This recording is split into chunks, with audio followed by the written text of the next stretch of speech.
Eh bien, bonjour à toutes et à tous, j'espère que vous allez bien. Petite vidéo pour l'analyse du héros du mois de mai. Donc voilà, déjà en introduction, je voulais remercier tous ceux qui suivent ma chaîne, qui commentent. La communauté Empire and Puzzle est vraiment super, hein. Une communauté assez saine dans l'ensemble et très coopérative. J'ai vu là sur ma dernière vidéo des invocations qui avaient presque 1000 vues sur la saison 5. Ben voilà, n'hésitez pas à vous abonner, hein, encore une fois, si vous suivez les vidéos, que ça soit pour moi ou pour les autres youtubeurs. Aucune chaîne sur Empire n'est monétisée, hein, on fait pas ça pour ça, c'est pour le plaisir, pour aider la communauté. Et moi, c'est vrai que j'aimerais bien atteindre un jour, je sais pas quand, les 1000 lives, les 1000 abonnés pour faire des lives sur YouTube, donc j'en suis à plus de la moitié. Mais voilà, je compte sur vous.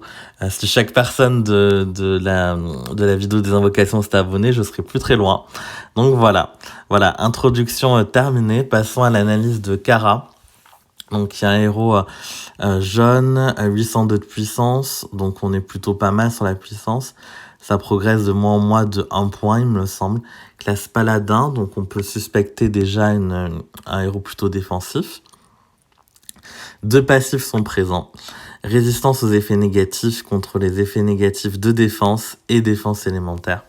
Donc ça, c'est vraiment pas mal. Ça va résister à Frigg, à Morel, et tous les debuffs élémentaires comme Marjana costume, Léonidas donc costume, Frida, Evelyn, donc très intéressant. Elle va être pénible à débuffer clairement. Enfin, à lui mettre une baisse de défense, ça va être plus dur à tomber vu qu'elle est immunisée face à ça. Et elle reçoit aussi 10% de mana à chaque fois qu'un de ses bonus est dissipé.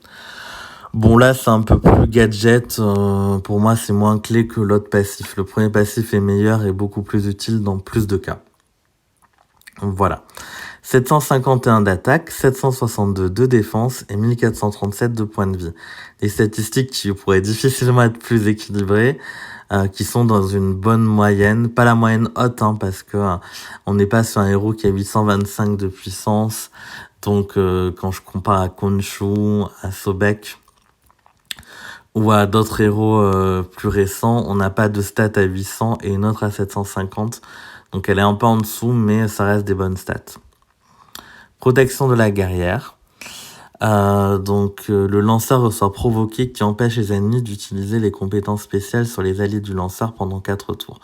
Donc ça c'est excellent, c'est le premier héros du mois à ma connaissance qui a cette faculté. La capacité de provocation est plutôt rare, hein, sur des héros difficiles à avoir. Bon, il y a Krampus certes, mais tout le monde n'a pas eu la chance de l'avoir.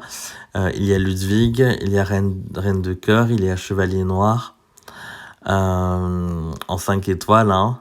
Il y en a peut-être un ou deux autres là qui me viennent pas à l'esprit de suite. N'hésitez pas à commenter pour le dire, mais la compétence provocation est une compétence plutôt rare. Donc ça, c'est vraiment bien d'avoir un héros du mois que beaucoup de personnes vont avoir sur cette compétence-là. Donc c'est 4 tours en plus, pas 3. Ensuite, le lanceur reçoit 74% de défense contre les compétences spéciales pour 4 tours. Donc là, c'est très bien aussi. Elle va plutôt bien résister.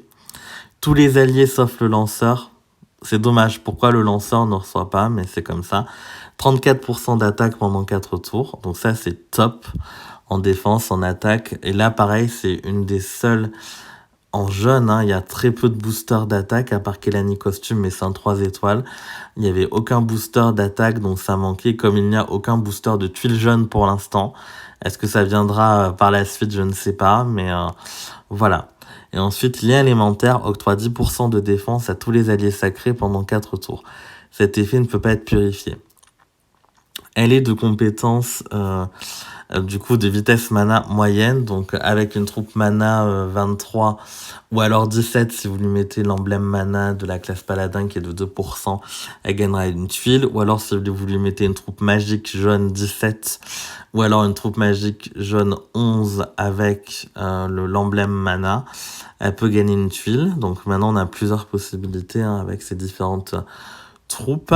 Là, qu'est-ce qui me vient à l'esprit? Mais je dis, elle est géniale parce que ça va être elle va être alignée en jaune dans des équipes soit en mono, en 4 ou en 3-2, forcément. Et jaune, c'est l'opposé de la couleur au tank violet qui sont hyper présents en ce moment.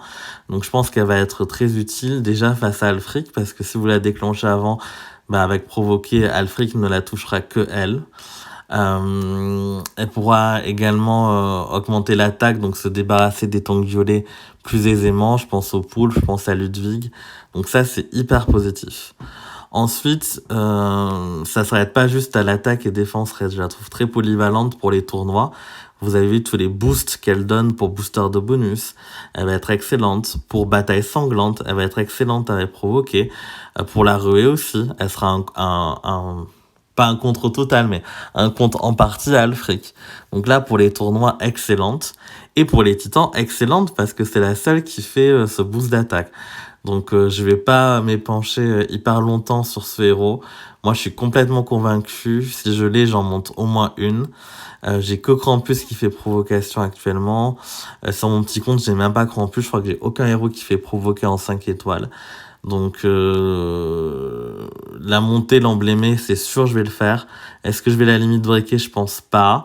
Mais en tout cas, c'est un très très bon héros qui va vraiment renforcer mon deck si j'ai la chance de l'avoir. Mais a priori, bon, voilà, touchons du bois, mais vu que c'est un gros mois d'invocation, je devrais l'avoir, mais on ne sait jamais. Mais en tout cas, si vous l'avez, si vous n'avez aucun héros qui fait provocation, n'hésitez pas. Et déjà, rien que pour les titans, titans normaux et mythiques, elle est top. Donc vraiment, là, c'est une note de A. Pas plus, parce qu'elle est pas rapide, voilà, mais bon, avec tout ce qu'elle fait, une vitesse moyenne est tout à fait adaptée. Je vous souhaite une très bonne journée, à bientôt, merci.